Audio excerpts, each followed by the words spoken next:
But ನನಗೆ if ಅದರಲ್ಲಿ ಒಬ್ಬರು ಸರಿ ಇಲ್ಲ ಅಂತ ನನಗೆ ಅನಿಸಿದ್ರು ನಂಗೆ ಅವ್ರು ಕಂಟಿನ್ಯೂ ಮಾಡೋದು ನನ್ನ ಮುಂದೆ ನನಗೆ ಇಷ್ಟ ಆಗಲ್ಲ. ಅದೇನೋ ನನಗೆ ಅದಿಷ್ಟ, ನನಗೆ ತಲೆ no they are not good, she is not real, he is not real ಅಂತ ಅನ್ನಿಸ್ದಾಗ I don't want them to continue. ತೊಂದರೆ ಅಂತ ಅನಿಸಿದ್ರು ಅವಳದನ್ನು ನಾನು ತಲೆ ತಗೊಳಕ್ಕೆ ಹೋಗೋದಿಲ್ಲ. Her intention is to entertain people. ಅವಳು ಒಂದು ಇಟ್ಕೊಂಡ್ಬಿಡ್ತಾಳೆ, ಎಂಟರ್ಟೈನ್ಮೆಂಟ್ ಎಂಟರ್ಟೈನ್ಮೆಂಟ್ ಎಂಟರ್ಟೈನ್ಮೆಂಟ್ ಅಷ್ಟೇ, ಜೀವನದಲ್ಲಿ ಅಷ್ಟಿದ್ರೆ ಸಾಕು. ರಾಗಿಣಿ ಅದಕ್ಕೋಸ್ಕರನೇ ಹುಟ್ಟಿರೋದು, ಅವಳು ಅದನ್ನೇ ಮಾಡೋದು ಅಂತ ನಾನು ಖಡಾಖಂಡಿತವಾಗಿ ಹೇಳ್ತೀನಿ. ನಾನು ಹುಟ್ಟಿರೋದೇ ಜನರಿಗೋಸ್ಕರ, ನಾ ಬದುಕಿರೋದೇ ಜನರಿಗೋಸ್ಕರ, ನಾ ಎಲ್ಲಿ ತನಕ ಇರ್ತೀನೋ ಐ ಡೋಂಟ್ ನೋ. ಅದೇ ಥರನೇ ಒಂದು ಕಾಮಿಡಿನೂ ಅಷ್ಟೇ, ಅದರಲ್ಲಿ ಸೀರಿಯಸ್ನೆಸ್ ಇರುತ್ತೆ. ಇವಾಗ ಜನ ನಾವು ಒಂದು ಕಾಮಿಡಿ ಸ್ಕಿಟ್ನ ನಾವು ಮಾಡ್ತೀವಿ ಅಂತಂದು ಒಬ್ಬ ಕಾಮಿಡಿಯಾಗಿ ಹೇಳ್ತಾನೆ ಅಂತ ಅಂದರೆ, ಒಂದು ಸೀರಿಯಸ್ ಮ್ಯಾಟ್ರನ್ನ ಕಾಮಿಡಿಯಾಗಿ ಹೇಳಿದರೆ ಜನರ ಮನಸ್ಸಲ್ಲಿ ಈಸಿಯಾಗಿ ತಾಗುತ್ತೆ ಅನ್ನೋ ಒಂದು ಇಂಟೆನ್ಷನ್ನು ಅದರೊಳಗಡೆ ಇರುತ್ತೆ. ಅದನ್ನು ಅರ್ಥ ಮಾಡ್ಕೋಬೇಕಷ್ಟೇ. ನಗಾಡ್ಬಿಟ್ಟು ಕಾಮಿಡಿ ಸ್ಕಿಟ್ನ ಎಂಜಾಯ್ ಮಾಡಿ ಒಂದು 5 ನಿಮಿಷ ಅದ್ರ ಬಗ್ಗೆ ಯೋಚನೆ ಮಾಡಿದ್ರೆ ಹೌದಲ್ವಾ ಅನ್ನೋದು ಅರ್ಥ ಆಗತ್ತೆ. ನಂಗೆ ವಯಸ್ಸಾಗ್ಬಿಡ್ತಲ್ಲಪ್ಪ, ಅದಕ್ಕೆ ಮರೆತುಬಿಟ್ಟೆ, ಒಂದು ತುತ್ತು ತಿಂದಂಗೆ ಹೋಗ್ತೀಯಲ್ಲಪ್ಪ, ಆ ಒಂದು ಟ್ರಾನ್ಸ್ಫಾರ್ಮೇಶನ್ನು.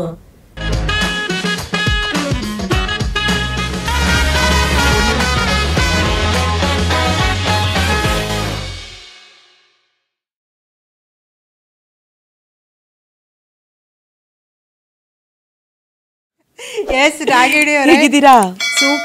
ನನಗೆ ನೀವು ಕರೆದಿದ್ದಕ್ಕೆ thank you so much. Because ಯಾರು ರಾಗಿಣಿನ ಕರೆದು ಇಂಟರ್ವ್ಯೂ ಮಾಡಬೇಕು ಅಂತ ಕೇಳಿದ್ದಾರೆ, ಬಟ್ ರಾಗಿಣಿಗೆ ಮನ್ಸು ಬಂದಿರಲಿಲ್ಲ. ಇವತ್ತು ರಾಗಿಣಿಗೆ ಮನ್ಸು ಬಂದಿದೆ. ವಿನಯ್ ಸನಾತನಿ ಶೋ ಮೇಲೆ ರಾಗಿಣಿ ಅವರಿಗೆ ಮನ್ಸು ಬಂದಿದೆ, ಮನ್ಸಾಗಿದೆ. Super, thank you so much. ಇವತ್ತು ನಮ್ಮ ಶೋಗೆ ಬಂದಿದ್ದೀರಾ. ಮನ್ಸು ಬಿಚ್ಚಿ ಮಾತಾಡ್ಬೇಕು ನಿಮ್ಮ ಜೊತೆ ನಾನು ಅಂತ ಕೂತಿದ್ದೀನಿ. ಯಾಕಂದರೆ ರಘು ಅವರು ತುಂಬ ಚೆನ್ನಾಗಿ ಮಾತಾಡಿದ್ರು, ಒಳ್ಳೊಳ್ಳೆ ಎಕ್ಸ್ಪೀರಿಯನ್ಸ್ನ ಶೇರ್ ಮಾಡಿದ್ರು. ಸೊ ಹೇಗಿದೆ ರಾಗಿಣಿ ಅವ್ರ ಲೈಫ್ ಈಗ? ತುಂಬ ಚೆನ್ನಾಗಿ ಹೋಗ್ತಾ ಇದೆ. ರಾಗಿಣಿ ಗೊತ್ತಿಲ್ಲ ಅವಳು ಹೇಗೆ ಹುಟ್ಟಿದ್ಲು ಅಂತ ಕ್ವಶನ್ ಮಾರ್ಕ್ ಇಲ್ಲ ಅದಕ್ಕೆ. ಲೈಕ್ ಹೇಗೆ ಹುಟ್ಟಿದ್ಲು ಅನ್ನೋದಕ್ಕೆ ಆನ್ಸರ್ ಇಲ್ಲ, ಹೇಗೋ ಹುಟ್ಟಿದ್ಲು, ಚೆನ್ನಾಗಿ ಹೋಗ್ತಾ ಇದ್ದಾಳೆ, ಇವಾಗ ಬೆಳೀತಾ ಇದ್ದಾಳೆ ಸ್ಟೆಪ್. ಸೂಪರ್. ಆ್ಯಂಡ್ ನೀವು ಇಂಡಸ್ಟ್ರಿಗೆ ಬಂದಿದ್ದೀರಾ, ವರ್ಕ್ ಮಾಡ್ತಿದ್ದೀರಾ, ಇಂಡಸ್ಟ್ರಿ ಎಕ್ಸ್ಪೀರಿಯನ್ಸ್ ಹೇಗಿದೆ? ತುಂಬ ಚೆನ್ನಾಗಿದೆ. ರಾಗಿಣಿಗೆ ಬಹುಶಃ ಇಂಡಸ್ಟ್ರಿಗೆ ಬಂದು ಇಷ್ಟು ವರ್ಷ ಸರ್ವೈವ್ ಆಗ್ತಾಳೆ ಅನ್ನೋದು ಗೊತ್ತಿರಲಿಲ್ಲ. ಯಾಕಂತ ಹೇಳಿದರೆ ಇನಿಷಿಯಲ್ ಡೇಸಲ್ಲಿ ರಾಗಿಣಿಗೆ ಲೈಫ್ ಇಲ್ಲ ಅಂತ ಮಾತುಗಳನ್ನು ನಾನು ಕೇಳ್ಪಟ್ಟಿದ್ದೀನಿ. ರಾಗಿಣಿನೇ ಕೇಳಿದಾಳೆ, ಲೈಫ್ ಇಲ್ಲ ನಿನಗೆ ಇಂಡಸ್ಟ್ರಿಯಲ್ಲಿ, because you are not original Ragini. ಬರುತ್ತಲ್ಲ ಡಿಫ್ರೆನ್ಸ್ ಒರಿಜಿನಲ್ ಲೈಫ್ ಇಲ್ಲ, ಇದಾದ್ಮೇಲೆ ಏನು ನಿಂದು ಅಂತ ಹೇಳಿ. ಬಟ್ ಅರೌಂಡ್ 10 years ನನ್ನನ್ನು ಕರ್ಕೊಂಬಂತು ಇಂಡಸ್ಟ್ರಿ ಅಂತ ಹೇಳಿದರೆ, ಇಟ್ ಈಸ್ ಏನು ಹೇಳ್ತೀನಿ, ಒಂದು ಆಶ್ಚರ್ಯನೇ ಇದು ನಿಜವಾಗ್ಲೂ. ತುಂಬ ನನಗೆ ಕೆಲವೊಂದು ಸಲ ನನ್ನ ಮೇಲೆ ಸರ್ಪ್ರೈಸ್ ಆಗುತ್ತೆ, ಕರ್ಕೊಬಂತ ನಿನ್ನನ್ನು ಇಷ್ಟು ವರ್ಷ ಇಂಡಸ್ಟ್ರಿ ಇಲ್ಲ, ಇಲ್ಲಿಗೆ ಆಯಿತು ಫಿನಿಶ್ ಅಂತ ಅಂದ್ಕೊಂಡಿದ್ದೆ ನಾನು. ರಾಗಿಣಿ ಅಂದ್ಕೊಂಡಿದ್ಲು, ಹೌದು ಜನ ಹೇಳ್ತಿರೋದು ಸತ್ಯ, ಇದಾದ್ಮೇಲೆ ಏನು ಇಷ್ಟೇ, ಇದಕ್ಕೆ ಅವಕಾಶ ಅದನ್ನೇ ಹೇಳಿದ್ರು. ಬಟ್ ರಾಗಿಣಿಗೆ ತುಂಬ ಕ್ವಶನ್ ಮಾರ್ಕ್ ಇತ್ತು. ರಾಗುಗಿದೆಯೋ ಇಲ್ಲೋ ಐ ಡೋಂಟ್ ನೋ. ರಾಗಿಣಿಗೆ ತುಂಬ ಕ್ವಶನ್ ಮಾರ್ಕ್ ಇತ್ತು, ಬಿಕಾಸ್ ರಾಗಿಣಿನ ಜನ ಅಕ್ಸೆಪ್ಟ್ ಮಾಡ್ಕೊಳ್ಳೋದು ಕಮ್ಮಿ, ರಾಗುನ ಅಕ್ಸೆಪ್ಟ್ ಮಾಡ್ಕೊಂಡ್ಬಿಡ್ತಾರೆ. Ragu can do anything, Ragini also she can do everything. But she is Ragini, ಅವಳಿಗೊಂದು ಲಿಮಿಟ್ ಇದೆ, ಬೌಂಡ್ರಿ ಇದೆ. ರಾಗುಗಿಲ್ಲ, ಆ ಬೌಂಡ್ರಿ ಇಲ್ಲ, he can do anything. So ಹಾಗಿದ್ದಾಗ ನನಗೆ ಒಂದು ಕ್ವಶನ್ ಮಾರ್ಕ್ ಇತ್ತು, ಹೌದಾ ಏನು ಎತ್ತ ಅಂತ ಹೇಳಿ. ಇವಾಗ ಸದ್ಯಕ್ಕೆ ಯಾವುದೂ ಇಲ್ಲ. Ragini is busy as much as touched as much as Ragu. Yes, ನಮಗೆ ಗೊತ್ತಿದೆ ಈಗ ರಾಗಿಣಿಯಾಗಿ ನೀವು ಎಷ್ಟು ಪಾತ್ರಗಳನ್ನ ಮಾಡಿದಿರಲ್ಲ, ಇನ್ನೂ ಜಾಸ್ತಿ ನಾವು ನೋಡ್ತೀವಿ ಮುಂದೆ. ನನಗೂ ಆಸೆಗಳಿದೆ. ಯಾಕಂತ ಹೇಳಿದರೆ ರಾಗಿಣಿ ಇದನ್ನು ಮಾಡ್ಬೋದಾ ಅನ್ನೋ ಪಾತ್ರಗಳನ್ನ ನಾನು ಮಾಡಬೇಕು ಅನ್ನೋದು ನನಗೂ ಆಸೆ ಇದೆ. ಯಾಕಂತ ಹೇಳಿದ್ರೆ ಬಿಡು ರಾಗಿಣಿ ನೋಡ್ತಾ ಇದ್ದೀವಿ ಅಲ್ಲ, ನೋಡದೆ ಇಲ್ಲದೆ ಇರೋದು ಇದೆ. ಬಿಕಾಸ್ ರಾಗಿಣಿ ಬಿಡು ಅಂತ ಹೇಳೋದಕ್ಕೆ ಎಷ್ಟು ಎಫರ್ಟ್ ಹಾಕಿದ್ದೀನಿ, ಎಷ್ಟು ಮಾಡಿದ್ದೀನಿ ಅನ್ನೋದು ನನಗೆ ಗೊತ್ತು. ಐ ನೋ, ಬಿಕಾಸ್ ನನ್ನ ಇಂಟೆನ್ಷನ್ ಇರೋದು ನಾನು ರಾಗಿಣಿಯಾಗಿ ನಾನು ಹಿಂಗೆ ಓಡಾಡಬೇಕು ಅಲ್ಲ. My intention is to entertain people, ಜನನ ಎಂಟರ್ಟೈನ್ ಮಾಡಬೇಕು. ಇವಾಗ ಒಂದು 100 ಪೀಪಲಲ್ಲಿ ಒಂದು 80 ಪೀಪಲ್ ಅದು ನನ್ನನ್ನು ನೋಡಿ ಎಂಜಾಯ್ ಮಾಡ್ತಾರಾ? They feel ಹ್ಯಾಪಿನಾ? ಫ್ಯಾಮಿಲಿ ಎಲ್ಲ ಕೂತ್ಕೊಂಡ್ಬಿಟ್ಟು ನೋಡ್ತಾರೆ. ರಾಗಿಣಿ ಯಾವತ್ತೂ ಆಭಾಸ ಮಾಡಲಿಲ್ಲ, ಅದನ್ನಂತೂ ನಾನು ಹೇಳ್ಬೋದು. ಒಂದು ಹೆಣ್ಣಿಗೆ ಈ ಮುಜುಗರ ಆಗೋ ಥರ ಅಂತೂ ರಾಗಿಣಿ ಇವತ್ತಿನ ತನಕನೂ ಇಲ್ಲ. ರಾಗಿಣಿ ಒಂದು ಹೆಣ್ಣು ಆರಾಮಾಗಿ ಕೂತ್ಕೊಂಡ್ಬಿಟ್ಟು ರಾಗಿಣಿ ಪರ್ಫಾರ್ಮೆನ್ಸ್ನ ನೋಡ್ಬೋದು ಅನ್ನೋ ಥರ ನಾನು ಮಾಡಿದ್ದೀನಿ. ಬಿಡೋಯ್ಯೋ ಏನು ನೋಡೋದು ಅನ್ನೋ ಥರ ನಾನು ಇವತ್ತಿನ ತನಕ ಟ್ರೀಟ್ ಮಾಡಿಲ್ಲ. ಫಸ್ಟ್ ಇಂಡಸ್ಟ್ರಿಯಲ್ಲಿ ಸ್ಟಾರ್ಟ್ ಆಗಿದ್ದು ಅದು ಒಂದು ಸ್ಕಿಟ್ ಆಗಿರ್ಬೋದು, ಇದು ಹೇಗಿತ್ತು? ಪಕ್ಕದ ಮನೆ ಪ್ರಸಾದ ಅಂತ ಒಂದು ಸ್ಕಿಟ್ಟು, ಅದರಲ್ಲಿ ಫಸ್ಟ್ ರಾಗಿಣಿ ಕಾಣಿಸ್ಕೊಂಡಿದ್ದು. ಅದು ಹೆಸರು ಇನ್ನೂ ನನಗೆ ನೆನಪಿದೆ. ಅದರಲ್ಲಿ blue sari with gold blouse, I think. ವಾ, ಅಷ್ಟೆಲ್ಲ ವಿತ್ ಡೀಟೇಲ್, ಯಾಕಂದ್ರೆ ಫಸ್ಟ್ ಅಲ್ವಾ? ಕರೆಕ್ಟ್. ರಾಗಿಣಿ ಫಸ್ಟ್ ಉಗಮ. Blue sari with gold blouse with long ಜಡೆ ಮಾಡಿದೆ. It was my first skit. It was good.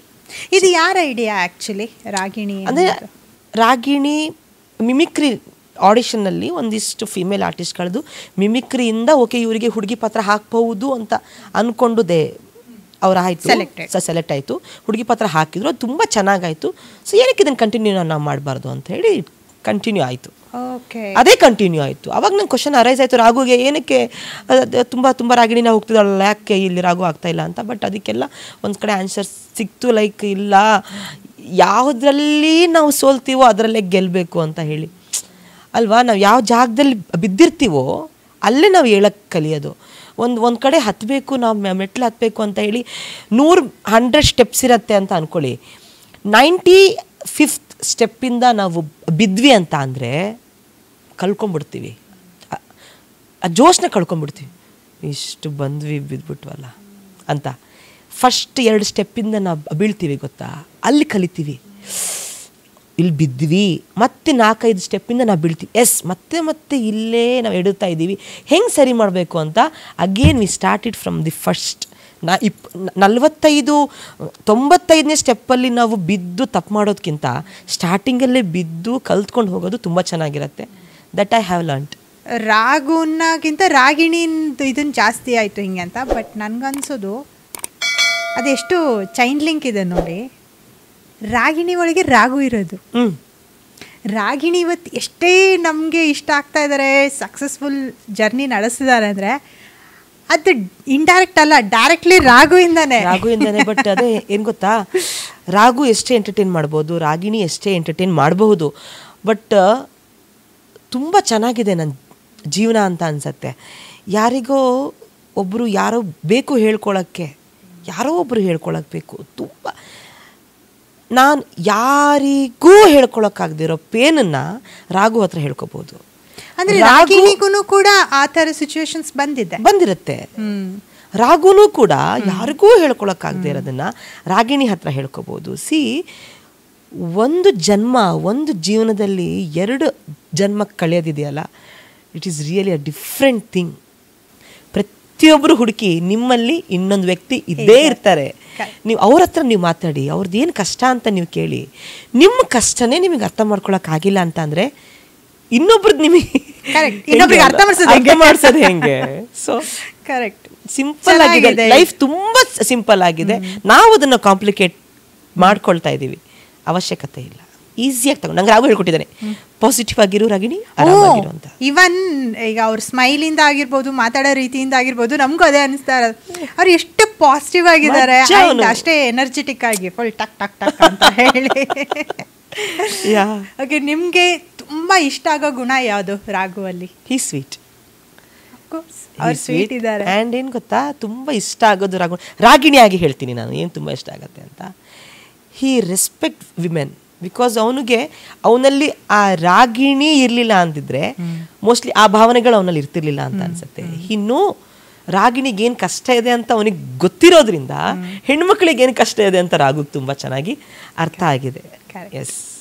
And Raghu ಅವ್ರಿಗೆ ರಾಗಿಣಿಯಲ್ಲಿ ಏನು ಕ್ವಾಲಿಟೀಸ್ ಇಷ್ಟ? ಅವನು ರಾಗಿಣಿನ ಆರಾಧಿಸ್ತಾನೆ, ಪೂಜಿಸ್ತಾನೆ, ತುಂಬ ಗೌರವ ಕೊಡ್ತಾನೆ. ಅದಕ್ಕೆ ನಾನೊಂದು ಜೊತೆ ಇದ್ದೀನಿ. ಅವನು ಎಲ್ಲಿ ತನಕ ನನಗೆ ಗೌರವ ಕೊಡ್ತಾನೋ, ಎಲ್ಲಿ ತನಕ ನನ್ನನ್ನು ಪ್ರೀತಿಸ್ತಾನೋ, ಎಲ್ಲಿ ತನಕ ನನ್ನನ್ನು ಅವನ ಜೊತೆ ಇಟ್ಕೊಳ್ಳೋಕೆ ಇಷ್ಟಪಡ್ತಾನೋ ಅಲ್ಲಿ ತನಕ ನಾನು ಅವನ ಜೊತೆ ಇರೋಕ್ಕೆ ಇಷ್ಟಪಡ್ತೀನಿ. ಇದು ಸತ್ಯ. ನಾನು ರಾಗಿಣಿಯಾಗಿ ಹೇಳ್ತಾ ಇರೋದು, ರಿಯಲ್ ಆಗಿ ನಾನು ರಾಗಿಣಿಯಾಗಿ ಹೇಳ್ತಾ ಇರೋದು. ರಾಗು ಯಾವಾಗ ರಾಗಿಣಿಗೆ ರೆಸ್ಪೆಕ್ಟ್ ಕೊಟ್ಟಿಲ್ವೋ ಆವಾಗ ರಾಗಿಣಿ ರಾಗು ಜೊತೆ ಇರಲ್ಲ. Correct, that is very true. Correct. ಯಾರಿಗೆ ಯಾವಾಗ ಬೇಕಾದ್ರೂ ತಲೆಗೆ ಏನಾದರೂ ಹತ್ಬೋದು. I don't know. ಇವಾಗ ನೀವು ಮಾತಾಡ್ತಿರೋದು ಒಂದು ವ್ಯಕ್ತಿ ಜೊತೆ ಅಲ್ಲ, ಇಟ್ ಈಸ್ ಲೈಕ್ ಒಂದು ಆತ್ಮದ ಜೊತೆ ಅಲ್ವಾ. ನಾನು ತುಂಬ ಮುಕ್ತವಾಗಿ ಮಾತಾಡ್ತಾ ಇದ್ದೀನಿ. ಒಂದು ಆತ್ಮ ಒಂದು ವ್ಯಕ್ತಿಗೆ ಏನು ಹೇಳೋಕ್ಕಾಗತ್ತೋ ಅದನ್ನು ಹೇಳ್ತಾ ಇದ್ದೀನಿ. ಇವಾಗ ರಾಘುಗೆ ಅಷ್ಟು ರೆಸ್ಪೆಕ್ಟ್ ಇದೆ, ಹಿ ಅಡ್ಮೈರ್ಸ್. ಅವಳಿಗೆ ಎಷ್ಟು ಬೆಲೆ ಕೊಟ್ಟಿದ್ದಾನಂತಂದರೆ ಯಾರಿಗೂ ರಾಗಿಣಿ ಬಗ್ಗೆ ಮಾತಾಡೋಕ್ಕೆ ಅವನು ಎಲ್ಲೋ ಮಾಡಲ್ಲ. ಅದಕ್ಕೋಸ್ಕರ ನಾನೊಂದು ಜೊತೆ ಇದ್ದೀನಿ. ಇದೇ ಪ್ರತಿಯೊಬ್ಬ ಮನುಷ್ಯನ ಜೀವನದಲ್ಲೂ ಆಗ ನನ್ನ ಜೀವ, ಆತ್ಮ, ನನ್ನ ಹೃದಯ, ಮಣ್ಣು ಎಲ್ಲದು ಅದನ್ನ ರಿಯಾಲಿಟಿಯಾಗಿ ತಗೋಬೇಕು. ಆತ್ಮ ಅಂದರೆ ಇದು ಒಂದು ಕಪಲ್ ವಿಚಾರನೇ ನಾನು ಹೇಳಬೇಕು ಅಂತ ಹೇಳಿದರೆ, ಅವರ ಹಾವ ಭಾವದಿಂದ ಮನಸ್ಸಿನ ಮಾತನ್ನ ಯಾವಾಗ ಇನ್ನೊಬ್ಬ ಅಥವಾ ಇನ್ನೊಬ್ಳು ಅರ್ಥ ಮಾಡ್ಕೊಳ್ತಾರೋ ಅವರು ನಿಜವಾದ ಜೋಡಿ, ನಿಜವಾದ ಆತ್ಮ. ನಾವು ಒಂದು ಅಂತ ಬಾಯಿ ಮಾತಲ್ಲಿ ಹೇಳೋದಲ್ಲ, ಒಂದು ಹಾವಭಾವದಿಂದನೇ ಅರ್ಥ ಮಾಡ್ಕೋಬೇಕು. ಓಕೆ, ಇದು ಈ ಥರ ಇದೆ ಅಂತ. ಅದು ಜೀವನ ಆಗುತ್ತೆ. ಯಾವಾಗ ಅಷ್ಟು ಅರ್ಥ ಮಾಡ್ಕೊಳಕ್ಕಾಗಲ್ವೋ ತಪ್ಪೋದು. Correct. And respect, mutual respect ಇರಬೇಕು. ಅದು ತುಂಬ ಇಂಪಾರ್ಟೆಂಟ್. ನೀವೇ ಹೇಳಿದ್ರಿ, ನೀವು ರಾಗು ಯಾವತ್ತು ಕೊಡೋದು ನಿಲ್ಲಿಸ್ತಾರೋ ಇರಲ್ಲ ಅಂತ. ಡೆಫಿನೆಟ್ಲಿ ಅದು ಬೋತ್. ಅಂದರೆ ಅವನಿಗೆ ತಲೆಗೆ ಅಂದರೆ ಫ್ಯೂಚರ್ ಹೆಂಗೆ ಅಂತ ಯಾರು ಹೇಳೋಕ್ಕಾಗಲ್ವಲ್ಲ. ನಾಳೆ ದಿನ ಅವನಿಗೆ ಫುಲ್ ತಲೆಗೆ ಹತ್ತಿ ಬಿಡುಗುರೋಳು ಅಂದ್ಬಿಟ್ರೆ ಅಟ್ ದಟ್ ಮೂಮೆಂಟ್ ರಾಗಿಣಿ ಅವನ ಜೊತೆ ಇರಲ್ಲ. It is A reality. Correct. And ಇದನ್ನ ಪ್ರತಿಯೊಬ್ಬ ಕಪಲ್ಲು ಅರ್ಥ ಮಾಡ್ಕೋಬೇಕು ಅಲ್ವಾ. ಸೊ ಇದ್ಬಿಟ್ರೆ ಕಷ್ಟ ಸುಖ ಎಲ್ಲರ ಲೈಫಲ್ಲೂ ಬರುತ್ತೆ ಅಲ್ವಾ. ಇದೊಂದು ಇದ್ಬಿಟ್ರೆ ಅವು ಏನು ಮ್ಯಾಟ್ರೇ ಆಗಲ್ಲ. ಸಿ ದ ಥಿಂಗ್, ದೊಡ್ಡ ಕಷ್ಟ ಪ್ರಪಂಚದಲ್ಲಿ ಯಾವುದೂ ಇಲ್ಲ. ಮೌಂಟ್ ಎವರೆಸ್ಟೇ ಹತ್ತಿದಾರಂತೆ ಅಲ್ವಾ. ಎಲ್ಲೆಲ್ಲೋ ಮನುಷ್ಯ ಹೋಗಕ್ಕಾಗದಿರೋ ಜಾಗಕ್ಕೆಲ್ಲ ಹೋಗಿದ್ದಾನೆ, ಪಾತಾಳ ತನಕ ಹೋಗಿದ್ದಾನೆ, ಆಕಾಶದಲ್ಲಿ ಹಾರಿದ್ದಾನೆ, ಏನೇನೋ ಮಾಡಿದ್ದಾನೆ. ಪಕ್ಕದಲ್ಲಿರೋ ಜೊತೆ ಒಂದು ಹೊಂದ್ಕೊಂಡು ಹೋಗೋಕ್ಕಾಗಲ್ವಾ. ಕರೆಕ್ಟ್, ನಿಜ. ಈಗ ಓವರ್ ಆಲ್ ರಾಗಿಣಿಗೆ ಏನೇನು ಕಷ್ಟಗಳು ಬಂತು? ರಾಗಿಣಿಗೇನು ಕಷ್ಟ ಇಲ್ಲ. ರಾಗಿಣಿ ಸಿಕ್ಕಿದ ಕೆಲಸನ ಮಾಡ್ಕೊಂಡು ಹೋಗ್ತಿದ್ದಾಳೆ. ರಾಗಿಣಿ ಏನು ಸಿಕ್ಕಿದ್ರು ಅದಕ್ಕೆ ನ್ಯಾಯ ಒದಗಿಸ್ತಾ ಇದ್ದಾಳೆ.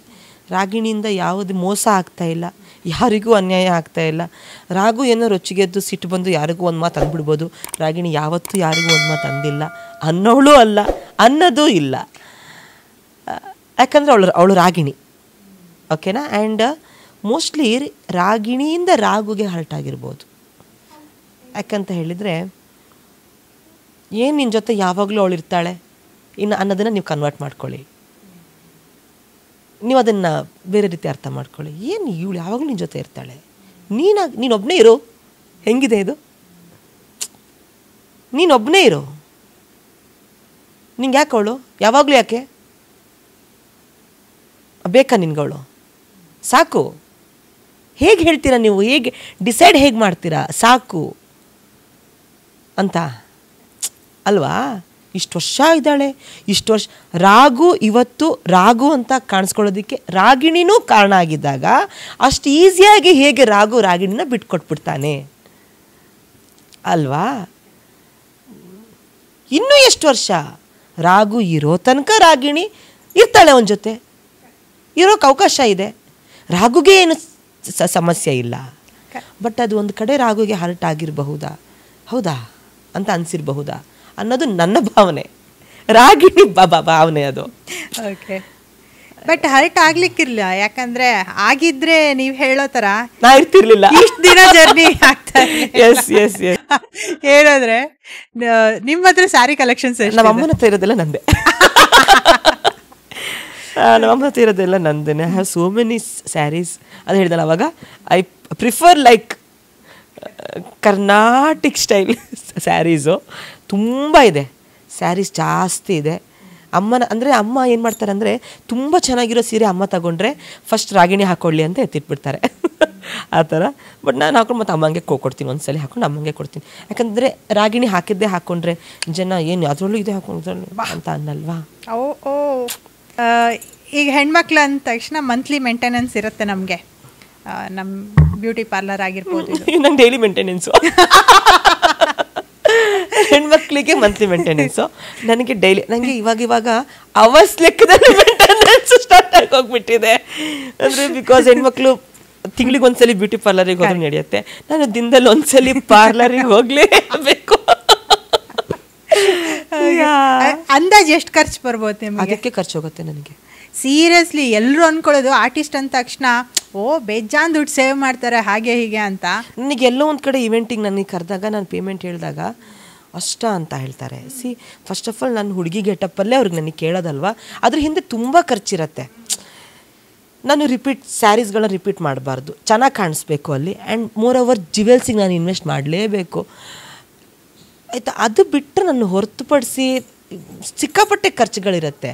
ಅದು ಎಲ್ಲ ಡೀಟೇಲಾಗಿ ಹೇಳೋಕ್ಕೆ ಸರ್ ಇಷ್ಟು ಎಲ್ಲ ಹೇಳೋಕ್ಕಾಗಲ್ಲ, ಇರುತ್ತೆ. ರಾಗಿಣಿ ಖರ್ಚುಗಳಿದೆ ಕಂಪೇರ್ ಟು ರಾಗು ಬರೀ ಬಟ್ಟೆ ವಾಚು ಅದು ಇದಕ್ಕೆ ಶೂ ಎಲ್ಲ ಇನ್ವೆಸ್ಟ್ ಮಾಡಿದರೆ, ರಾಗಿಣಿ ತಲೆಯಿಂದ ಕಾಲು ತನಕನೂ ಇನ್ವೆಸ್ಟ್ ಮಾಡಬೇಕು. ಅದಕ್ಕೆ ಸ್ವಲ್ಪ ಚೌಕಾಸಿ.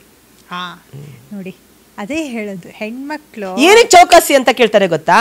ಗಂಡು ಮಕ್ಕಳಿಗೆ ಚೌಕಾಸಿ ಮಾಡೋಕ್ಕೆ ಆಪ್ಷನ್ ಇಲ್ಲ. ಬರೀ ಚಿಕ್ಕ pant, shirt, watch, shoe, goggles. ನಾನು ರಾಗುಗೆ ಗಾಗಲ್ಸ್ ಹುಚ್ಚು ಸ್ವಲ್ಪ ಜಾಸ್ತಿ ಇದೆ. ಶೇಡ್ಸ್ ಅಂದರೆ ತುಂಬ ಇಷ್ಟ. ಅದಕ್ಕೆಲ್ಲ ಖರ್ಚು ಮಾಡ್ಕೋತಾನೆ. ಬಟ್ ರಾಗಿಣಿಗೆ ಒಂದು ಕಾಲುಂಗ್ರನೂ ಬೇಕು, ಗೆಜ್ಜೆನೂ ಬೇಕು, ಜುಮ್ಕಿ, ಬಳೆ, ಉಂಗ್ರ, ಡಾಬು, ನೋಸ್ ಪಿನ್ನು, ಟಿಕ್ಲಿ, ತುಂಬ ಸೀರಿಯಸ್ಲಿ ಎಷ್ಟಿದ್ರು ಕಡಿಮೆ ಆಗುತ್ತೆ ನಿಜ. ಆ್ಯಂಡ್ ನಾವು ಕೇಳ್ಪಟ್ವಿ ನಿಮಗೆ ತುಂಬ ಪ್ರಪೋಸಲ್ಸ್ ಬಂದಿದೆ ಅಂತ. ಬರ್ತಾನೆ ಇದೆ ಏನೋ ಗೊತ್ತಿಲ್ಲ, ಬರುತ್ತೆ ಪ್ರಪೋಸಲ್ಸ್ಗಳು. ಅದ್ರಲ್ಲಿ ನಿಮಗೆ ತುಂಬ ಇಷ್ಟ ಆಗಿರೋದು ಯಾವುದು? ನನಗೆ ಹಂಗೆಲ್ಲ ಯಾವುದು ಇಷ್ಟ ಆಗಿಲ್ಲ. I feel acquired. ಓಕೆ, ಯಾಕಂದ್ರೆ people know that I am Ragini ಇವಾಗ. ಅಂದ್ರೆ ಬಿಫೋರ್ ರಾಗಿಣಿ ಅಂತ ಗೊತ್ತಿಲ್ಲದೆ ರಾಗಿಣಿ ಅಂತ ಅನ್ಕೊಂಡ್ ಮೆಸೇಜ್ ಮಾಡೋರು. ಇವಾಗ ರಾಗಿಣಿ ಅಂತ ಗೊತ್ತಿದ್ದು ಮೆಸೇಜ್, ಎರಡರಲ್ಲೂ ಡಿಫ್ರೆನ್ಸ್ ಇದೆ message. But they talk direct, ಏನೇನೋ ಡೈರೆಕ್ಟ್ ಆಗಿ ಕೇಳೋದು ಮೆಸೇಜಸ್ ಇದೆ. ಅದು she feel awkward sometimes. But ರಾಗಿಣಿಯಲ್ಲಿ ರಾಗುನು ಇದ್ದಾನೆ ಅನ್ನೋದು ಗೊತ್ತಿರಲ್ಲ. ಇಲ್ಲ, ಅಷ್ಟು ಮರ್ತೋಗೋ ಅಷ್ಟು ರಾಗಿಣಿ ಅವರು ನಮ್ಗೆ ಇಷ್ಟ ಆಗಿರೋದು. ಇಲ್ಲ, ಪ್ರಪೋಸಲ್ಸ್ಗಳು ತುಂಬ ಬಂದಿದೆ. ಸದ್ಯಕ್ಕೆ ಅದೆಲ್ಲ ಐ ಆಮ್ ನಾಟ್ ಇಂಟ್ರೆಸ್ಟೆಡ್. ಇನ್ನೂ ಒಂದು 30 years. ಯಾಕಂದ್ರೆ ರಾಗಿಣಿಗೆ ಏಜೇ ಆಗಿಲ್ವಲ್ಲ. ಅದು ಕರೆಕ್ಟು. ಆದರೆ ಇನ್ನೂ 30 years ಅಂದರೆ 30 years ತನಕನೂ ನಾ ಹಿಂಗೆ ಇರ್ತೀನಿ ಅಂತ. ಎವರ್ ಗ್ಲಾಮರಸ್ ಕ್ವೀನ್, ಹಂಗೆ. Single, not mingle. I will not mingle. ನಂಗೆ ಸಾಕು, ರಾಗು ಒಬ್ಬನೇ ಸಾಕು. ಆ್ಯಂಡ್ ಅದರಲ್ಲಿ ಬಂದಿರೋವಂಥ ಪ್ರಪೋಸಲ್ಸಲ್ಲಿ ರೀಸೆಂಟ್ಲಿ ನಿಮಗೆ ವೆರಿ ಫನ್ನಿ ಅನಿಸಿದ್ದು? ಹೇಳೋಕ್ಕಾಗಲ್ಲ. ಫನ್ನಿ ಅನ್ಸೋದೆಲ್ಲ ಹೇಳೋಕ್ಕಾಗಲ್ಲ. ಸೀರಿಯಸ್ ಇರೋದು ಹೇಳೋಕ್ಕಾಗಲ್ಲ. ಯಾಕಂದರೆ ಅದನ್ನು ತಿಳ್ಕೊಂಡು ಇನ್ನು ನೆಕ್ಸ್ಟ್ ಇರೋರು ಹಂಗೆ ಟ್ರೈ ಮಾಡೋದು ಅಲ್ವಾ? ಇಟ್ ಇಸ್ ವೆರಿ ಇಲ್ಲ, ತುಂಬ ಬರುತ್ತೆ ಆ ಥರ ಈ ಥರ. ನೀವು ಇಫ್ ಇನ್ ಕೇಸ್ ರಾಗಿಣಿ ಆಗಿದ್ದಿದ್ರೆ ಬೇಡ ಬಿಡಿ. ಈಗ ನೀವು ಕುತ್ಕೊಂಡಿರೋದು ಹೆಂಗಿದೆ ಅಂದರೆ, ಈ ಬದುಕು ಜಟಕಾ ಬಂಡಿ ಅಂತ ಒಂದು ಕಾರ್ಯಕ್ರಮ ಬರ್ತಾ ಇತ್ತು, ಅದರಲ್ಲಿ ಹಾಗೆ ಕೂರ್ತಾ ಇದ್ರು ಅಲ್ವಾ? ಈಗ ನಿಜವಾಗ್ಲೂ ನಿಮಗೆ ಯಾವತ್ತಾದರೂ ಒಂದಿಬ್ರು ಕಪಲ್ಸೋ ಇಲ್ಲ ಫ್ರೆಂಡ್ಸೋ ಜಗಳಾಡ್ಕೊಂಡು ಕಿತ್ತಾಡ್ಕೊಂಡು ಬಂದ್ಬಿಟ್ಟಿರ್ತಾರೆ, ಆ ಒಂದು ಪಂಚಾಯಿತಿ ಮಾಡಿದ್ದೀರಾ ನೀವು? ತುಂಬ ಇಷ್ಟ. ನಂಗೆ ಪ್ಯಾಚಪ್ ಮಾಡೋಕ್ಕೆ ತುಂಬ ಇಷ್ಟ ಆಯಿತಾ. ಆಮೇಲೆ ನಂಗೆ ಗೊತ್ತಾಗತ್ತೆ, ಸೆನ್ಸ್ ಆಗುತ್ತೆ. ನಾನು ತುಂಬ ಪ್ಯಾಚಪ್ ಮಾಡೋಕ್ಕೆ ಇಷ್ಟಪಡ್ತೀನಿ. ಬಟ್ ನನಗೆ ಇಫ್ ಅದರಲ್ಲಿ ಒಬ್ಬರು ಸರಿ ಇಲ್ಲ ಅಂತ ನನಗೆ ಅನಿಸಿದ್ರು ನಂಗೆ ಅವ್ರು ಕಂಟಿನ್ಯೂ ಮಾಡೋದು ನನ್ನ ಮುಂದೆ ನನಗೆ ಇಷ್ಟ ಆಗಲ್ಲ. ಅದೇನೋ ನನಗೆ ತಲೆಯಲ್ಲಿ no, they are not good, she is not real, he is not real ಅಂತ ಅನ್ನಿಸ್ದಾಗ I don't want them to continue. ಆ ಥರನೂ ಅನಿಸುತ್ತೆ. ರಾಗಿಣಿ ತುಂಬ ಕನ್ಸನ್ಗಿದೆ, ಲೈಕ್ ರಾಗು ಥರನೇ. ರಾಗಿಣಿ ಜೊತೆ ಮಾತಾಡದೇ ಇರಬಹುದು, ರಾಗು ಜೊತೆ ಮಾತಾಡದೇ ಇರ್ಬೋದು. ಬಟ್ ಇಬ್ಬರು ಚೆನ್ನಾಗಿ ಅರ್ಥ ಮಾಡ್ಕೊಂಡಿದ್ದಾರೆ. ಲೈಕ್ ಇವಾಗ ನೀವು ಅವಾಗ ಹೇಳಿದ್ರಿ, ನೀವು ಮನೇಲಿ ಯಾವಾಗಾದರೂ ಟೈಮ್ ಸ್ಪೆಂಡ್ ಮಾಡಿದಾರಾ ಅಂತ. ಮನೇಲಿ ಟೈಮ್ ಸ್ಪೆಂಡ್ ಮಾಡಿಲ್ಲ ಅಂತ ಅಂದ್ರೂ ಅಟ್ಲೀಸ್ಟ್ ಒಂದು 10 ನಿಮಿಷ ಥಾಟ್ ಬರುತ್ತೆ ಗೊತ್ತಾ. ಪ್ರತಿಯೊಬ್ಬ ಮನುಷ್ಯನಿಗೂ ಒಂದು 10 ನಿಮಿಷ ಕುತ್ಕೊಂಡಾಗ ಏನೋ ಯೋಚನೆ ಬರುತ್ತೆ ಗೊತ್ತಾ. ಆ ಯೋಚನೆಯಲ್ಲಿ ರಾಗಿಣಿ ಬಂದೋಗಿರ್ತಾಳೆ. ಇವಾಗ ರಾಗಿಣಿ ನಾನು ಕುತ್ಕೊಂಡಿರ್ತೀನಿ ಅಂತ ಅಂದರೆ 10 ನಿಮಿಷ ಏನೋ ಯೋಚನೆ ಮಾಡಿ ಆ ಯೋಚನೆಯಲ್ಲಿ ರಾಗು ಬಂದೋಗಿರ್ತಾನೆ. ದಟ್ ಈಸ್ ಅದೊಂಥರ ಚೆನ್ನಾಗಿ ಅನ್ಸುತ್ತೆ. ಕರೆಕ್ಟ್. ಅದೊಂಥರ ಬೇರೆ ಡಿಫ್ರೆಂಟ್ ರಿಲೇಷನ್ಶಿಪ್. ಎಸ್. ಆ್ಯಂಡ್ ರಾಗಿಣಿಯವರ ಮನದಾಳದ ಮಾತುಗಳು. ಏನಿಲ್ಲ, ರಾಗಿಣಿ ಇಷ್ಟು ವರ್ಷಗಳ ಕಾಲ ಜೀವಂತವಾಗಿರೋದೆ ನಿಮ್ಮಗಳಿಂದ. ನೀವುಗಳು ಇಷ್ಟಪಟ್ಟರೆ ಅವಳು ಜೀವಂತವಾಗಿದ್ದಾಳೆ. ಯಾರಿಂದನೂ ಅವಳಿಗೇನು ತೊಂದರೆ ಆಗಿಲ್ಲ. ತೊಂದರೆ ಆಗೋ ಜಾಗದಲ್ಲಿ ನಮಗೆ ಸರಿ ಅನಿಸಲ್ಲ ಅನ್ನೋ ಜಾಗದಲ್ಲಿ ನಮ್ಮ ಚಪ್ಪಲಿನೂ ಬಿಡಬಾರ್ದು ಅಂತ ದೊಡ್ಡವರು ಹೇಳ್ತಾರೆ. ಸೊ ಹಾಗಾಗಿ ರಾಗಿಣಿಗೆ ಯಾವತ್ತು ತೊಂದರೆ ಅಂತ ಅನಿಸಿಲ್ಲ. ತೊಂದರೆ ಅಂತ ಅನಿಸಿದ್ರು ಅವಳು ಅದನ್ನು ತಲೆ ತೊಗೊಳಕ್ಕೆ ಹೋಗೋದಿಲ್ಲ. Her intention is to entertain people. ಅವಳು ಒಂದು ಇಟ್ಕೊಂಡ್ಬಿಟ್ಟಿದ್ದಾಳೆ, ಎಂಟರ್ಟೈನ್ಮೆಂಟ್ ಅಷ್ಟೇ. ಜೀವನದಲ್ಲಿ ಅಷ್ಟಿದ್ರೆ ಸಾಕು. ರಾಗಿಣಿ ಅದಕ್ಕೋಸ್ಕರನೇ ಹುಟ್ಟಿರೋದು, ಅವಳು ಅದನ್ನೇ ಮಾಡೋದು ಅಂತ ನಾನು ಖಡಾಖಂಡಿತವಾಗಿ ಹೇಳ್ತೀನಿ. ನಾನು ಹುಟ್ಟಿರೋದೇ ಜನರಿಗೋಸ್ಕರ, ನಾ ಬದುಕಿರೋದೇ ಜನರಿಗೋಸ್ಕರ. ನಾ ಎಲ್ಲಿ ತನಕ ಇರ್ತೀನೋ ಐ ಡೋಂಟ್ ನೋ, ಅಲ್ಲಿ ತನಕ ನಾನು ಇರೋದೇ ಜನರಿಗೋಸ್ಕರ. ಅಲ್ಲ, ನೀವ್ ಹೇಳ್ತಿದ್ದೀರಾ ಎಲ್ಲಿ ತನ ಇರ್ತೀನೋ ಅಂತ, ಬಟ್ ನೀವ್ ಯಾವಾಗ್ಲೂ ಇರ್ತೀರಾ. ನೀವಷ್ಟು ಕೆಲಸ ಮಾಡಿದ್ದೀರಾ, ನಮ್ಮ ಮನಸ್ಸಲ್ಲಿ ಯಾವಾಗ್ಲೂ ಇರ್ತೀರಾ. ಆ್ಯಂಡ್ ಒಂದಿಷ್ಟು ತರಲೆ ಕ್ವಶನ್ ಇದೆ ನನ್ನ ಹತ್ರ. ನಾನು ಸಿಕ್ಕಾಪಟ್ಟೆ ತರಲೆ, ಕೇಳಿ ನನಗೆ ಹೇಳ್ತೀನಿ. ನನಗೆ ನೋಡಿ, ನಾನು ಅಫೆಂಡ್ ಆಗಲ್ಲ. ಇದು ಯಾವಾಗಲೂ ಹೆಚ್ಚಾಗಿ ಬೆಳೀತಾನೆ ಇರುತ್ತೆ, ಕಡಿಮೆ ಅಂತೂ ಆಗೋದೇ ಇಲ್ಲ. ಆನ್ಸರ್ ಹೇಳಿ. ದಾಡಿ. ರಾಗಿಣಿ ಕೇಳಿದ್ರೆ ಇನ್ನೇನು ಹೇಳ್ತಾಳೆ? ಕರೆಕ್ಟು. ಈ ಕ್ವಶನಿಗೆ 2 ಆನ್ಸರ್ ಇದೆ. ಹಂಗಿದೆ, ಒಂದು ದಾಡಿ, ಇನ್ನೊಂದು ಏಜ್. ನಾನು ಅವಾಗಲೇ ಹೇಳಿದ್ದೀನಿ ರಾಗಿಣಿಗೆ ಏಜ್ ಆಗಲ್ಲ. ಕರೆಕ್ಟ್, ಅದಕ್ಕೆ. ಓಕೆ, ಬಟ್ ರಾಗಿಣಿಗೆ ದಾಡಿ ಬರುತ್ತೆ ಅನ್ನೋದು ಸ್ವಲ್ಪ. ಇದನ್ನ ಫ್ರಿಜ್ಜಲ್ಲಿ ಇಟ್ರು ಬಿಸಿಯಾಗೇ ಇರುತ್ತೆ. ಅಯ್ಯೋ, ಹಾಟ್ ಆಗಿರತ್ತೆ ಅಂತನಾ? ಹಾಟ್ ಬಿಸಿ. ಫ್ರಿಜ್ಜಲ್ಲಿ ಇಟ್ರು ಬಿಸಿ ಆಗಿರತ್ತಾ? ರಾಗಿಣಿ ಫೋಟೋ.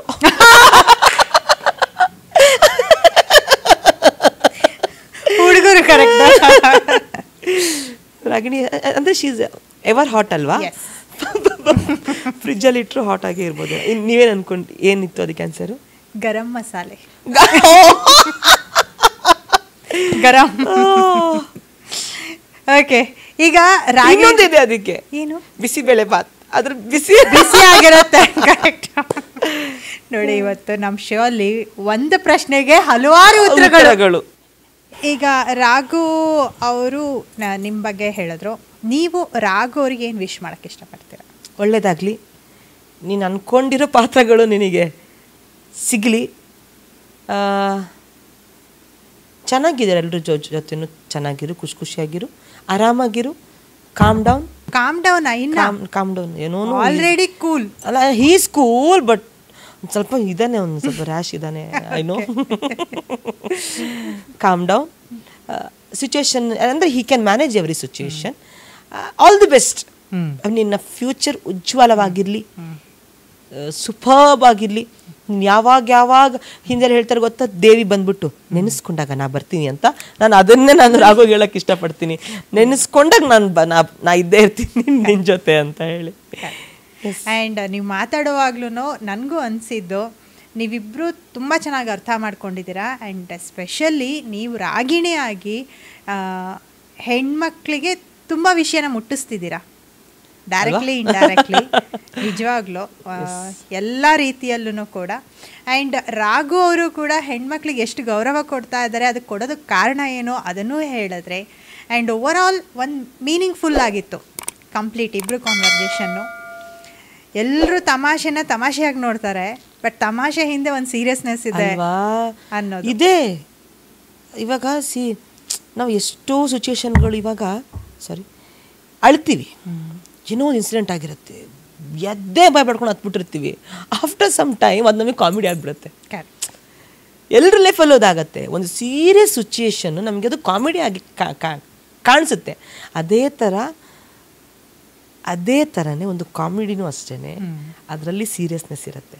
ಇವಾಗ ಜನ ಒಂದು ಕಾಮಿಡಿ ಸ್ಕಿಟ್ನ ನಾವು ಮಾಡ್ತೀವಿ ಅಂತಂದು ಒಬ್ಬ ಕಾಮಿಡಿಯಾಗಿ ಹೇಳ್ತಾನೆ ಅಂತ ಅಂದರೆ, ಒಂದು ಸೀರಿಯಸ್ ಮ್ಯಾಟ್ರನ್ನ ಕಾಮಿಡಿಯಾಗಿ ಹೇಳಿದರೆ ಜನರ ಮನಸ್ಸಲ್ಲಿ ಈಸಿಯಾಗಿ ತಾಗುತ್ತೆ ಅನ್ನೋ ಒಂದು ಇಂಟೆನ್ಷನ್ನು ಅದರೊಳಗಡೆ ಇರುತ್ತೆ. ಕರೆಕ್ಟ್. ಅದನ್ನು ಅರ್ಥ ಮಾಡ್ಕೋಬೇಕಷ್ಟೇ. ನಗಾಡ್ಬಿಟ್ಟು ಕಾಮಿಡಿ ಸ್ಕಿಟ್ನ ಎಂಜಾಯ್ ಮಾಡಿ ಒಂದು 5 ನಿಮಿಷ ಅದ್ರ ಬಗ್ಗೆ ಯೋಚನೆ ಮಾಡಿದ್ರೆ ಹೌದಲ್ವಾ ಅನ್ನೋದು ಅರ್ಥ ಆಗತ್ತೆ. ಹೌದು, ನಿಜ. ಆ್ಯಂಡ್ ನಿಮ್ಮ ಫೇವ್ರೆಟ್ ಯಾವುದಾದ್ರೂ ಒಂದು ಥಿಂಗ್ ಅಂದರೆ ಲೈಕ್ ಉಮಾಶ್ರೀ ಅಮ್ಮ ಅವ್ರದ್ದು ಇದನ್ನು ಯಾವುದಾದ್ರೂ ಒಂದು ಮಾಡ್ಬೋದಾ? ತುಂಬ ಇದೆ ನನಗೆ. ಲೈಕ್ ಇವಾಗ ರೀಸೆಂಟಾಗಿ ವೇದ ಸಿನಿಮಾದಲ್ಲಿ ಆ್ಯಕ್ಟ್ ಮಾಡಿದ್ರು ಉಮಾಶ್ರೀ ಅಮ್ಮ. ಏನೋ ಕೋಪ ಬಂದಾಗ ಇಲ್ಲ ಬೇಜಾರದಾಗ ಅಂತ ತೊದಲ್ತಾನೆ ಅಷ್ಟೇಯ, ಇನ್ನು ಮಿಕ್ಕಿದೆಲ್ಲ ಸರಿಯಾಗಿ ಹೋದೆ ಅನ್ನೋದೊಂದು ಕ್ಯಾರೆಕ್ಟರ್ ಮಾಡ್ಕೊಂಡಿದ್ರು. ಆ್ಯಂಡ್ ಭೀಮಾ ತೀರದಲ್ಲಿ ಸಿನಿಮಾದು ಒಂದು ಡೈಲಾಗ್ ಇದೆ, ತುಂಬ ಚೆನ್ನಾಗಿದೆ ಅದು.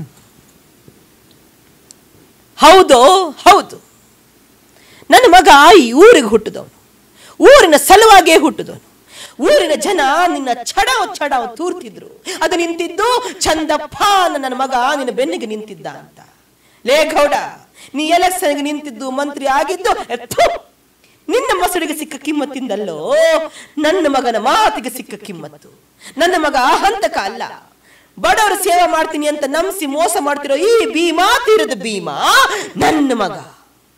ಲೇ ಗೌಡ, ನಿನ್ನ ಮೈಯಾಗ ಛಲ ವಂಶದ ರಕ್ತ ಹರಿತಿದ್ರ, ಅದು ಕುದೀತಿದ್ರ, ನಿನ್ನ ಗಂಡ ಸಾನದ ನಿನಗೆ ನಂಬಿಕೆ ಇದ್ರ ನನ್ನ ಮಗನ ರುಂಡ ತೆಗೆದು ಒಗೆಯೋ, ಆಗ ನಿನಗೆ ನಾನು ಹೇಳ್ತೀನಿ, ನಾನೇನು ಹೇಳೋದು ನಿನಗೆ ತಿಳಿಯತ್ತ, ನನ್ನ ಮಗ ಊರಿಗೆ ಹುಟ್ಟಿದವನು ಇಲ್ಲ ಒಬ್ಬನಿಗೆ ಹುಟ್ಟಿದವನು ಅಂತ ಅನ್ನೋದು ಭೀಮಾ ತೀರದಲ್ಲಿ ಡೈಲಾಗ್.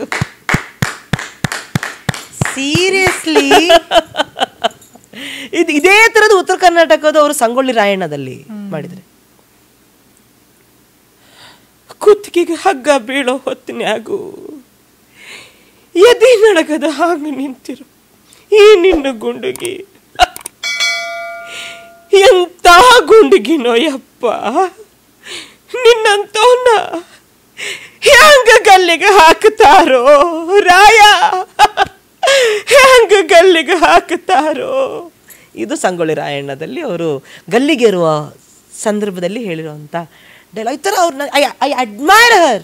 ಉತ್ತರ ಕರ್ನಾಟಕ ಭಾಷೆ ಅಂತಂದರೆ ಪಟ ಪಟ ಪಟ ಪಟ ಪಟ ಪಟ ಪಟ ಪಟ ಪಟ ಪಟ ಅಪ್ಪಿ ಹಿಂಗೆ ಮಾಡ್ತಿ, ದೊಡ್ಡಣ್ಣ ಸರಿಗೆ ಅಪ್ಪಿ ಹಿಂಗೆ ಮಾಡ್ತಿ, ಹೆಂಗೆ ಮೈಸೂರು ದಸರಾದಾಗ ಅಂಬರಿ ಹೊರಕ್ಕೆ ಆನೆ ಇಲ್ಲಂತ ನೀನಾ ಹೋಗಿ ಹೊರತಿ, ಸುಮ್ಮನೆ ಮನೆ ಹಿಂಗೆ ಕಳ್ತೀನಿ, ನಾನು ಹಂಗೆ ಹೋಗ್ಬಿಡ್ತೀನಿ, ಹೊಳ್ಳು ಬರ್ತೀನಿ ಅನ್ನೋದೊಂದು ಯಪ್ಪ ಗುಂಡು ಇಟ ಮಟ ನಿಮ್ಮ ಪಾಡೇನ ಚಂಡು, ನೀನು ಆಡ್ತೇನು ಚಂಡು, ಅಲ್ಲ ಚಂಡ ಆಡ್ತೀನಿ ಅಂದಿದ್ರ, ಈ ಚಂಡ್ ಯಾಕ ಇಂತಿಂತ ದೊಡ್ಡ ಚಂಡು ಕೊಡ್ತೀನಿ, ಆಡ್ಬೇಕಿತ್ತು ಚಂಡ ಆಡಕ ಇದ ಜಾಗ ಬೇಕಿತ್ತೇನು, ಈ ಚಂಡ್ ಮ್ಯಾಗ ಬಿದ್ದು, ಈ ಚಂಡ್ ಮ್ಯಾಗ ಬಿದ್ದು, ಈ ಚಂಡ್ ಹಾರ್ದಂಗ ಹಾರಿದ್ರ ನಾ ಏನ್ ಮಾಡ್ಬೇಕಿತ್ತು? Seriously super. ಅಲ್ಲ ನೋಡಿ ಹೆಂಗೆ ಕಲೆ ಅನ್ನೋದು ಹೆಂಗೆ ಟ್ರಾನ್ಸ್ಫರ್ ಆಗುತ್ತೆ. ನೀವು ಉಮಾಶ್ರೀ ಅವ್ರನ್ನ ಹೊಗಳ್ತಾ ಇರೋದು, ಅವರನ್ನ ನೋಡಿ ಇಷ್ಟೊಂದು ಇನ್ಸ್ಪೈರ್ ಆಗಿ ನೀವು ಮಾಡ್ತಾ ಇದ್ದೀರಾ. She is phenomenal. ಯಾಕಂದರೆ ಎವ್ರಿ ಲ್ಯಾಂಗ್ವೇಜ್ ಅಂದರೆ ನನ್ನ ಲ್ಯಾಂಗ್ವೇಜ್ ಎವ್ರಿ ಸ್ಲ್ಯಾಂಗ್, ಮಂಡ್ಯದ ಯಾವುದೋ ಒಂದು ಬರ್ತದೆ, ಇಕ್ಬಿಡು ಅಂದರು ದಿಗ್ಗಜರದಲ್ಲಿ, ಯಾರಿಗೆ ಹೇಳ್ತಾರೆ ನಮ್ಮ ಕಷ್ಟವಾ, ನಾ ಯಾರಿಗೆ ಹೇಳು, ಮುತ್ತ ಅಪ್ಪ, ಅಯ್ಯೋ ಚೆನ್ನಾಗಿದ್ದೀನಿ ಮಗನೇ, ನಾ ಸಂದಾಗಿದ್ದೀನಿ ಕಣಪ್ಪ, ಅವ ಊಟ, ಅಯ್ಯೋ ಅಯ್ಯೋ ನಂಗೆ ವಯಸ್ಸಾಗ್ಬಿಡ್ತಲ್ಲಪ್ಪ, ಅದಕ್ಕೆ ಮರೆತುಬಿಟ್ಟೆ, ಒಂದು ತುತ್ತು ತಿಂದಂಗೆ ಹೋಗ್ತೀಯಲ್ಲಪ್ಪ. ಆ ಒಂದು ಟ್ರಾನ್ಸ್ಫಾರ್ಮೇಷನ್ನು. ತಾಯೇ ಗಂಡಸರು ಗಾಜಿನ ಗೊಂಬಿದ್ದಂಗೆ, ಕೈ ಬಿಟ್ರೆ ಫಳಾರಂತೂ ಹೊಡೆದೋಗ್ಬಿಡ್ತಾರೆ, ಅವ್ರನ್ನ ಸೆರ್ಗಲ್ಲಿ ಗಂಟಾಕಿ ಮಡಿಕಬೇಕು ಕಂತಾಯೇ. ಅಪ್ಪ ನಾನು ಅವ್ರನ್ನ ನೋಡ್ತೀನಿ, ಅದೇ ಯಾವುದೊಂದು ಕತೆಗಳು ಇದನ್ನು ತಿಂದ್ಬಿಟ್ರೆ ಹಿಂಗಾಗ್ಬಿಡ್ತದೆ ಅಂತಾರೆ. ಅಲ್ಲ ನೋಡಿ, ಅದೇ ಹೇಳಕ್ ಬಂದಿದ್ದು ನಾನು. ಅವರಿಂದ ನೀವು ಇವತ್ತು ನಿಮ್ಮಿಂದ ಇನ್ನೂ ಕೆಲವರು ಆರ್ಟಿಸ್ಟ್ ಇನ್ಸ್ಪೈರ್ ಆಗ್ತಾರೆ. ಬಿಕಾಸ್ ಅದನ್ನು ಕ್ಯಾರಿ ಮಾಡೋದು ತಮಾಷೆನೇ ಅಲ್ಲ. ಅವರು ಅದನ್ನು ಮಾಡೋಕ್ಕೆ ಎಷ್ಟು ಎಫರ್ಟ್ ಹಾಕಿರ್ತಾರೋ, ನೀವು ಇದನ್ನು ಮಾಡೋಕ್ಕೆ ಅಷ್ಟೇ ಎಫರ್ಟ್ ಹಾಕ್ತಾ ಇದ್ದೀರಾ. ಆ ಸಡನ್ ಚೇಂಜಸ್ಸು, ಅದ್ರ ಜೊತೆಗೆ ನೀವು ಉಮಾಶ್ರೀ ಅಮ್ಮ ಅವ್ರದ್ದು ಒಂದೇ ಅಲ್ಲ, ಅದ್ರ ಪಕ್ಕದಲ್ಲಿರೋ ಪಾತ್ರನೂ ಕೂಡ ಸಡನ್ನಾಗಿ ಮಾಡ್ತಾ ಇದ್ದೀರಾ. ಆ್ಯಂಡ್ ಮೋಸ್ಟ್ ಇಂಪಾರ್ಟೆಂಟ್, ನಾನು ಈಗ ಅಬ್ಸರ್ವ್ ಮಾಡಿರೋದು ಪ್ರೆಸೆಂಟಲ್ಲಿ, ನೀವು ಡೈಲಾಗ್ ಹೇಳಿ ಆ್ಯಕ್ಟಿಂಗ್ ಮಾಡಿ ಏನೇ ಮಾಡಿ, ಆ ಹೆಣ್ಮಗಳದು ಒಂದು ಬಟ್ಟೆ ಹಿಂಗೆ ಹಿಡ್ಕೊಂಡು ನೀವು ಡೈಲಾಗ್ ಹೇಳ್ತಾ ಇದ್ದೀವಿ. ಹೌದಲ್ಲ? Seriously hats off. Thank you. ನೀವು ರಾಗು ಆಗಿ ರಾಗಿಣಿನ ತುಂಬ ಚೆನ್ನಾಗಿ ನೋಡ್ಕೊತಾ ಇದ್ದೀರಾ. Thank you. ಸ್ಪೆಷಲಿ ಒಂದು ಹೆಣ್ಮಗುನ್ ತುಂಬ ಚೆನ್ನಾಗಿ ನೋಡ್ಕೊತಾ ಇದ್ದೀರಾ. ಇಲ್ಲ, ನಾನು ಅವಳನ್ನ ಇಷ್ಟು ಚೆನ್ನಾಗಿ ನೋಡ್ಕೊಂಡಿರೋದಕ್ಕೇನೆ ಜನ ಇಷ್ಟಪಟ್ಟಿರೋದು. ನಾನು ಹೆಂಗೆಂಗೋ ನೋಡ್ಕೋಬೋದಾಗಿತ್ತು, ಹೆಂಗೆಂಗೋ ಇರ್ಬೋದಾಗಿತ್ತು. ಆವಾಗ ನಾನು ರಾಗಿಣಿಗೆ ಈ ಬೆಲೆ ಸಿಗ್ತಾ ಇರಲಿಲ್ಲ. Thanks to Raghu.